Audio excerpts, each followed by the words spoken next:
Ahora, debemos ser conscientes de la Babilonia de la confusión religiosa que existe en el mundo de hoy. Además de 250 sectas y denominaciones de la religión cristiana, hoy en el mundo tenemos el judaísmo, el budismo, el confucianismo, el islam o la religión islámica, el sintoísmo, el taoísmo, el agnosticismo, el ateísmo y la evolución. E incluso los dos últimos son religiones y creencias religiosas. ¿Cómo es posible que el mundo se haya vuelto tan confuso? Una persona cree esto, otra persona cree aquello. ¿A dónde se fue la verdad? ¿Cómo escapó? Parece que ya nadie lo sabe. Ahora, ¿qué es la religión? La religión se define como la adoración de Dios o lo sobrenatural. La adoración y el servicio a Dios o lo sobrenatural. Tiene que ver con la relación del hombre con su creador. Tiene que ver con lo que suceda en el más allá. Esa es la función de la religión. Y nadie sabe quién y qué es Dios. ¿Cómo puedes adorar algo que ni siquiera sabes lo que es? Vosotros sabéis lo que dijo el apóstol Pablo en el capítulo 17 del libro de los Hechos cuando llegó a Atenas y fue llevado a la corte del Areópago. Y les dijo: a quien vosotros adoráis por ignorancia, a él os declaro. Hechos 17:23. Uno de los ídolos afuera que adoraban estaba marcado al Dios desconocido. Hechos 17:23. No sabían a quién adoraban. Ahora, no solo eso, ninguna de estas religiones o iglesias sabe qué y por qué está aquí la humanidad. Sabes que esto es absolutamente asombroso, esto es asombroso. Ellos no lo saben. ¿Somos un alma inmortal? ¿Somos solo carne? Cuando morimos, ¿es ese el final de todo? ¿Iremos al cielo o al infierno cuando muramos? ¿O hay tal cosa? Nadie sabe lo que sucede en el más allá excepto esta iglesia de Dios perseguida, asediada. Nadie sabe cuál es el mensaje evangélico que Dios envió a todo el mundo por medio de Jesucristo y el evangelio del reino de Dios. Nadie sabe qué es ese reino. Ninguno de ellos sabe lo que es la salvación. ¿Qué es? ¿Ir al cielo? ¿Vas a algún lugar? ¿Se está cambiando a una cierta condición? ¿Qué? ¿Por qué toda esta ignorancia? Nadie sabe por qué los humanos fueron colocados en la tierra. ¿Cómo llegamos a estar aquí? Puedo probarte que no venimos por evolución. Nos pusieron aquí con un propósito.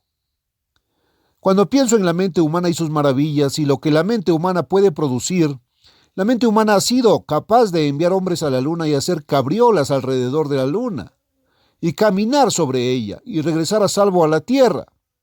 Ahora, me gustaría que consideraran cómo podría alguien llegar a conocer estas verdades que son la verdad acerca de quién y qué es Dios, qué y por qué es la humanidad, por qué fuimos puestos en la tierra, cuál es el propósito, qué es un hombre, qué era el evangelio, qué es la salvación, todas estas cosas. Ahora, Adán y Eva desobedecieron a Dios, no creyeron lo que Él dijo. Dios dijo que si tocaban de ese árbol equivocado, ellos seguramente morirían. Génesis 2:17. ¿Qué era ese árbol? El árbol del conocimiento del bien y del mal, y la humanidad fue separada de Dios. Todos excepto aquellos que Dios mismo elegiría y llamaría. Eso es lo más grande que es malentendido por más religiosos e iglesias profesantes de cualquier cosa. No digo que sea lo peor, digo que es lo más frecuente. Todos creen que ahora este es el mundo de Dios. Dios está tratando de salvar a todos. Este no es el mundo de Dios. Dios dice que este es el mundo de Satanás. Y Dios allí mismo cortó la humanidad de él y las naciones no han conocido acerca de Dios. Pero ahora mira lo que Dios hizo. Dios habló con Noé, porque Noé había sido un hombre justo. Y no sé si buscaba especialmente a Dios o si realmente conocía a Dios, pero era de pura generación en cuanto a su nacimiento. Y él también era un hombre justo en un mundo que estaba completamente corrupto. Y Dios le dijo que construyera el arca para salvarlo a él y a su familia con vida, para proteger y preservar a la humanidad en la tierra. Y todos menos 8 almas, 8 personas, se ahogaron en esa gran inundación. Ahora Dios vino a Abraham, como era su nombre primero, luego Abraham. Y Abraham simplemente respondió de inmediato. Él es un hombre que no puso la excusa. Oh Dios, consigue a alguien más. Por eso es el Padre de los fieles.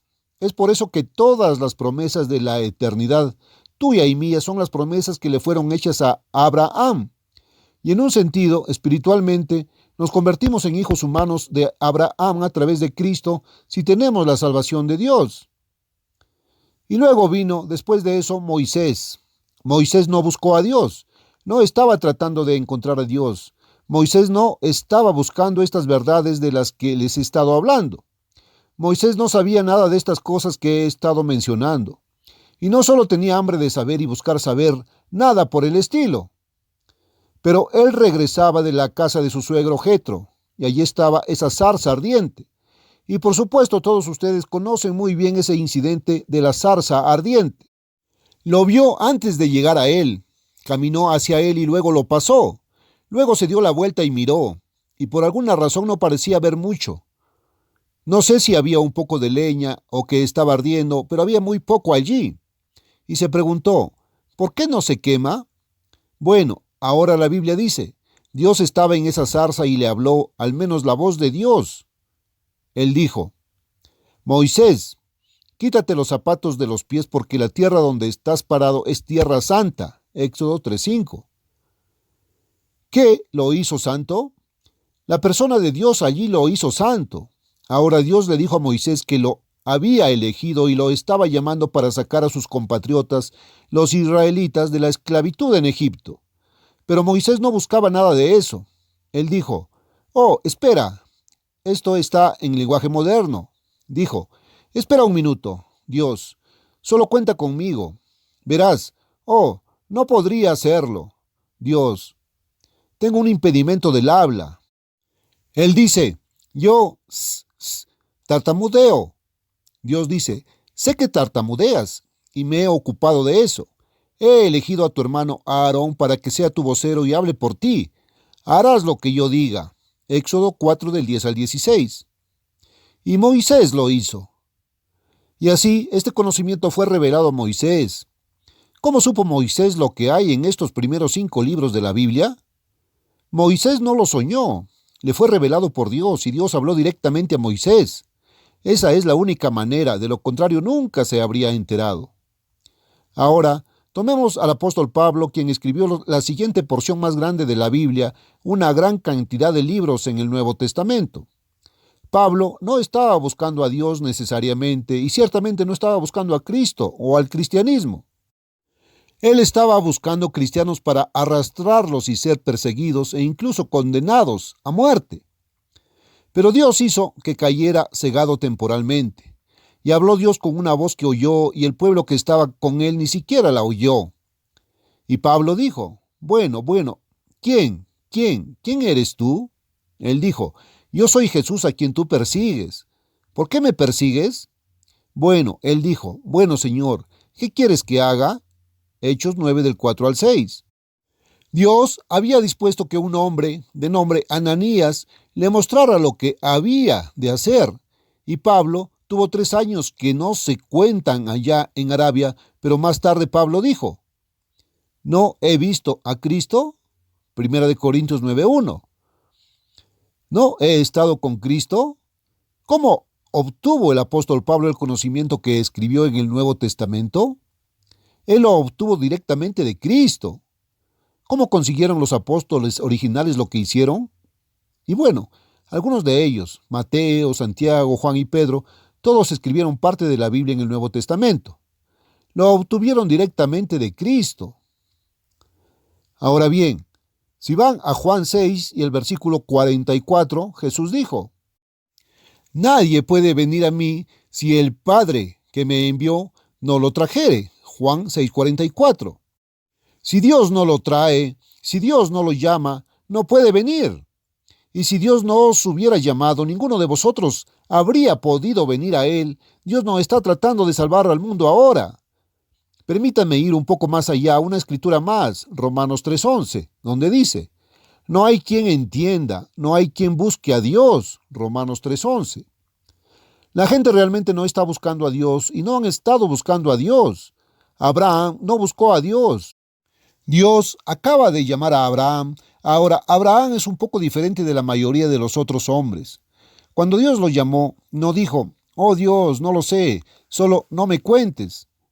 Cuando Dios me estaba llamando, yo tampoco quería venir. Yo era como estos otros tipos. Quería estar en el negocio de la publicidad. Eso es lo que elegí. Pedro quería ser pescador. Y Jesús dijo a todos sus apóstoles, ustedes no me eligieron a mí, yo los elegí a ustedes. Juan 15:16. Son los que Dios ha llamado y a todos los que Dios ha llamado. Ahora, esto es tan importante como el corolario que dije al principio, que Dios no llama a nadie solo como favorito para obtener la salvación. Él llama solo a aquellas personas con quienes tiene algo que hacer.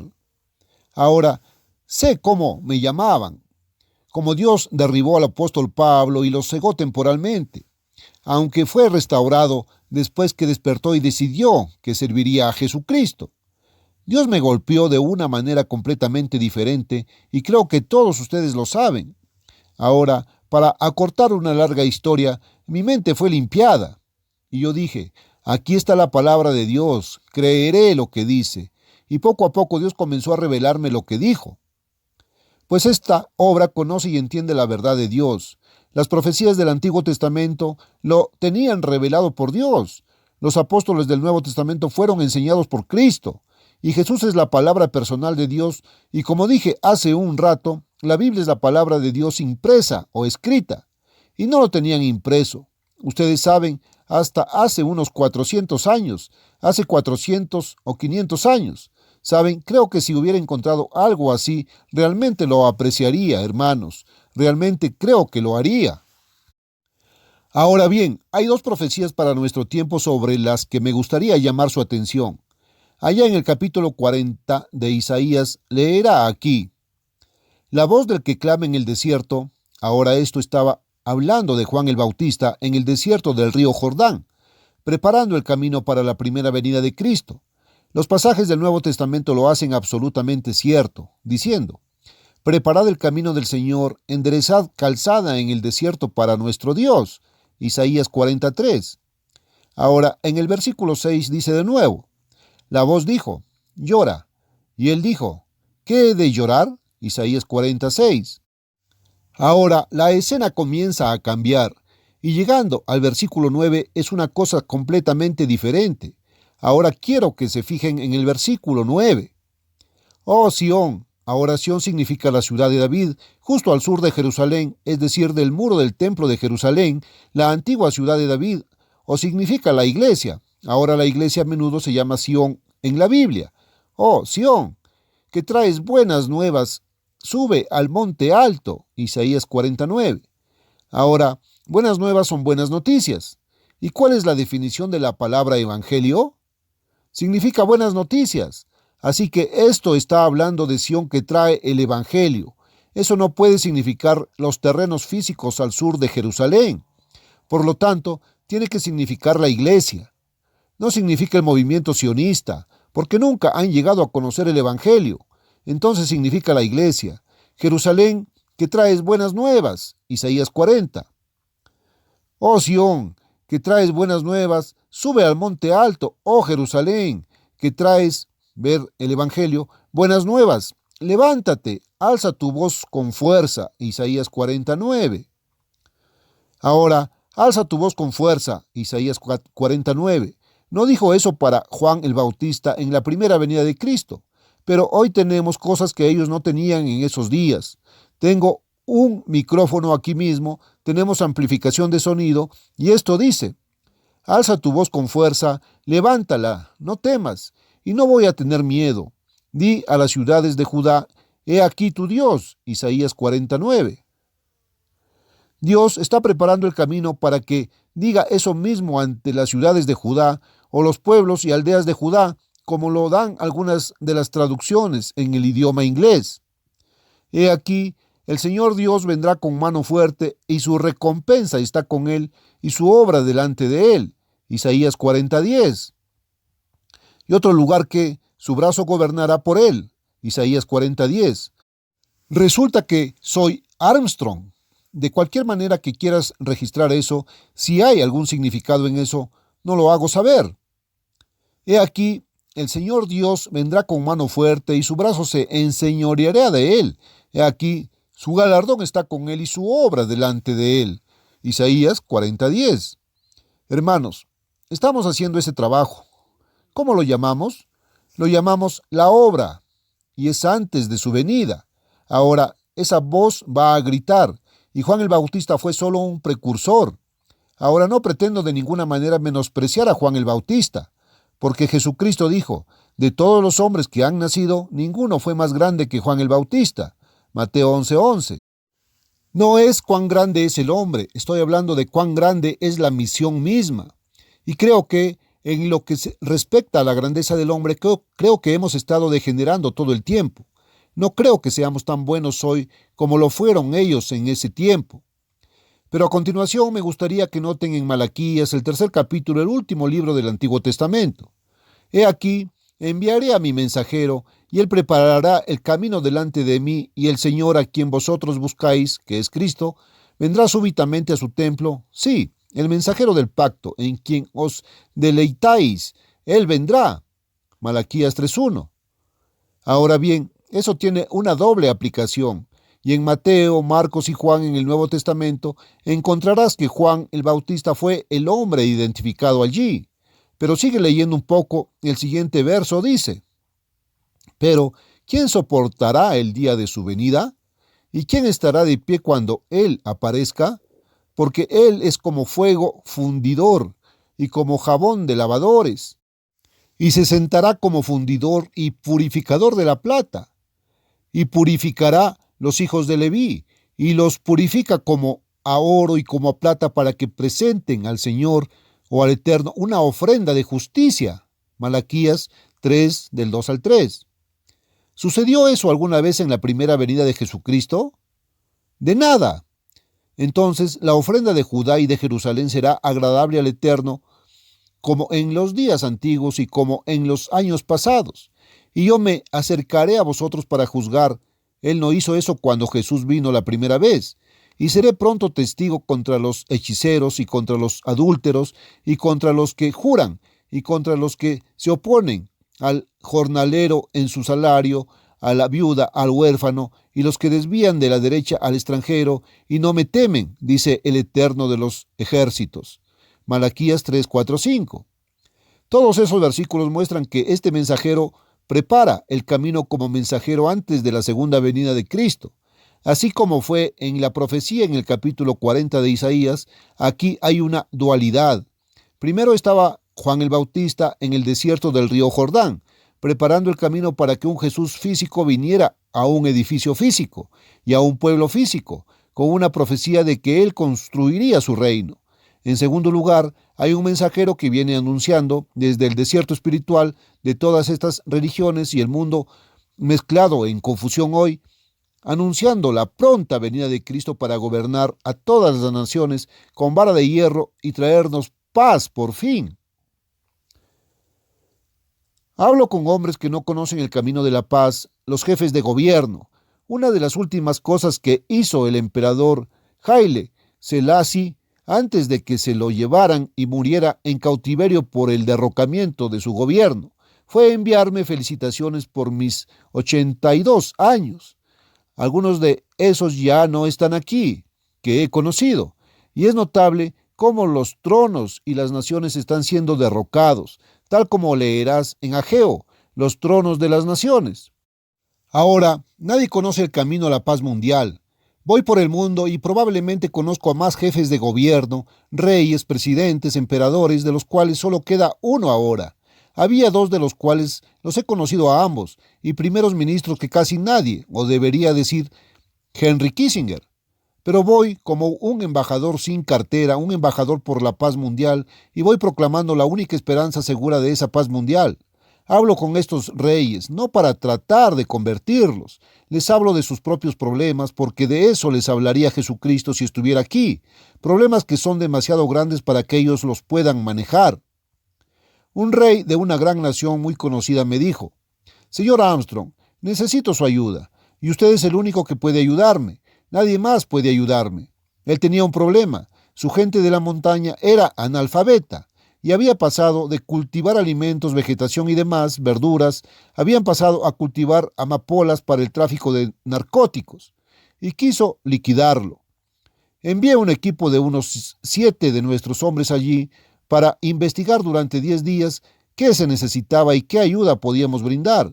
Volvieron y me dijeron: como resultado, comenzamos con 7 escuelas portátiles y envié a nuestro experto agrícola de Big Sandy, Texas.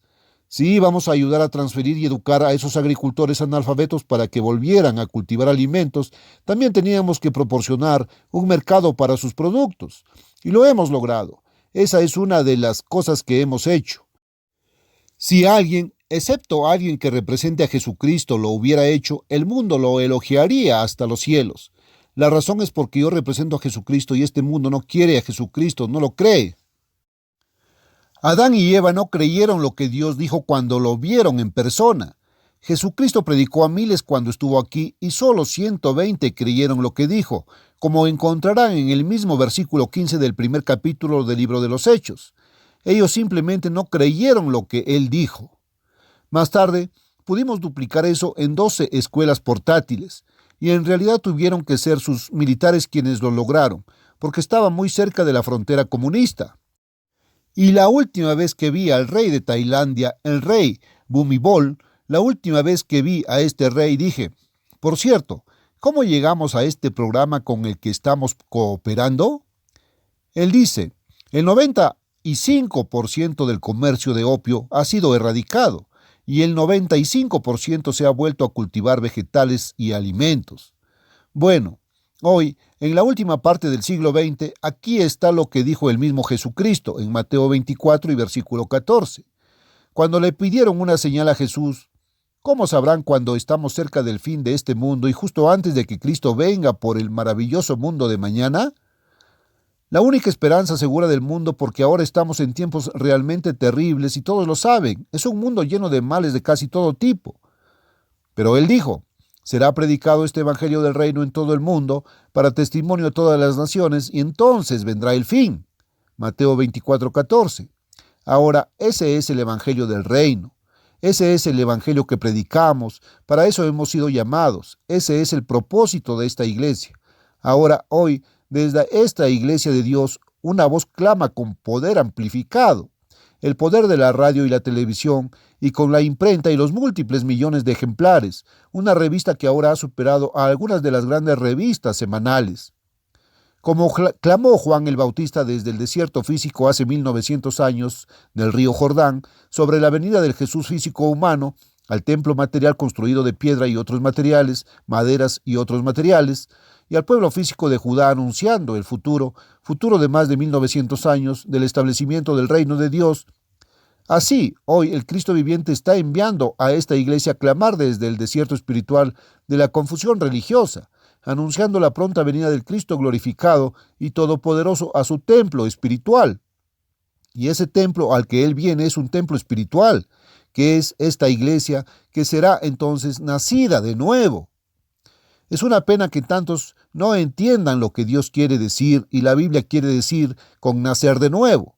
Seremos resucitados, no seremos humanos, ya no seremos de carne y hueso, seremos compuestos de espíritu como lo es Dios, hijos nacidos de Dios, y Él viene a ese templo espiritual resucitado y con el propósito ahora no de anunciar, sino de establecer ese reino de Dios para gobernar toda la tierra y para traer paz y felicidad a este mundo terriblemente enfermo como lo es hoy.